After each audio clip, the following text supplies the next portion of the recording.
Hello there everybody, new day, new start at all. I'm Alma and I'm from the Philippines. Yes. Ang ganda, no? Ibahin ko kayo ang ano ko, ito. Yung binabanggit ko yung pangalan ko and binabanggit ko yung country ko, no? Okay, we're gonna talk about Fukirat and now yung trending na trending talaga siya online. So, about Fukirat's issue that is trending now on TikTok.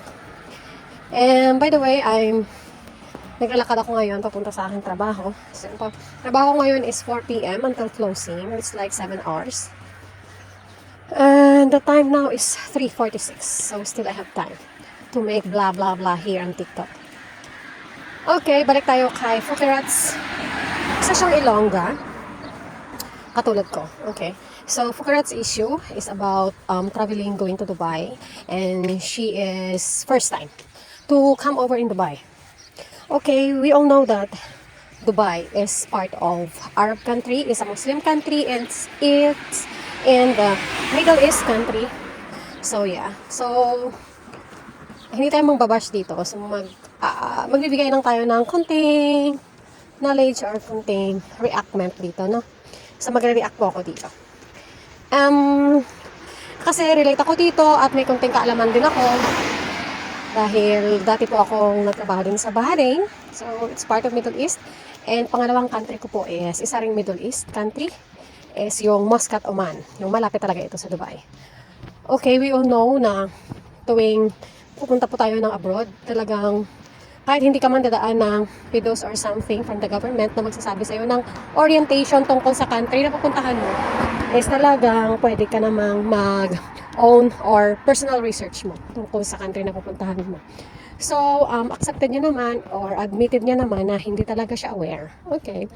So, tao lang tayo, nagkakasala. And we commit mistakes. And from mistakes, we can learn from it. And the next time around is pwede mo na siyang gawing tama or magre-research ka talaga in your personal research. Okay. So, pag pupunta ka kasi ng Middle East, bawal na bawal talaga ang mga bagay na masasabi nating against the law or against the religion, no? So, katulad niyan, alala ko dati, way back 2013 or 14, sinabi sa amin na punta ka ng Bahrain, ito yung mga bawal. Unang-una yung mga Bible, hindi pwedeng makita. Talagang pwede mo siyang itago or hindi mo siya ipubliko or ihayag. And talaga yung crucifix na something na symbolize ng Christian, yung cross. And yun nga ang sabi nila, yung cross-dressing, hindi rin yun allowed talaga. And then yung mga sacred or mga banal sa kanila na hindi pwedeng gawin ng isang tao na labag talaga sa kanila or labag sa country, hindi mo talaga yung pwedeng gawin. Especially, alala ko dati yung tungkol sa toilet. Kasi pag pumasok ka talaga sa toilet, whether public man yan or private, hindi ka talaga pwedeng umakto na babaeng-babae ka kasi alam mo sa sarili mo na bakla ka nga, no?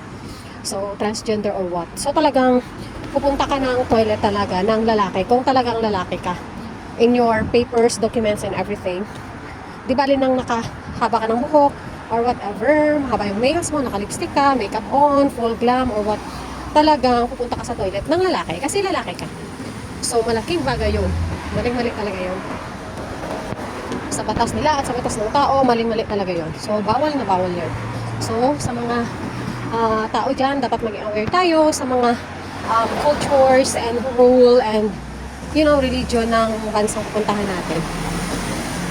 Dapat maging aware din tayo na hindi tayo maging loud, especially in public places. Kasi malaki talaga yung differences ng mga Middle East country kaysa sa mga European country or Asian country or Western country. So, yun nga. So, yung paggawa niya ng pag-toilet, pumasok sa toilet na babae, number 1 talaga yun. Para sa akin lang isa yun sa dahilan talaga na haharangin siya doon sa immigration. Yes, totoo yan. Kasi nangyari yan sa mga kaibigan ko. Pero yung nangyari kasi sa kanya sa mall. So, tinawag din siya ng security doon. na bawal kang mag-toilet pero hindi niya yun intentional kasi yung kasama namin is tomboy naman yun. So pumasok siya sa panglalaki kasi akala niya walang makakita, walang mga ganito, ganyan. Meron yan, hindi natin alam. So may mga mata talaga sa paligid. So dapat maging maging aware sa lahat ng ating gagawin. So, yun lang, mag-ingat na lang, and then sa next country na pupuntahan niya is dapat mag-ingat na talaga siya. So, ngayon andito ako sa Europe country. So, yeah, that's it for now. Bye!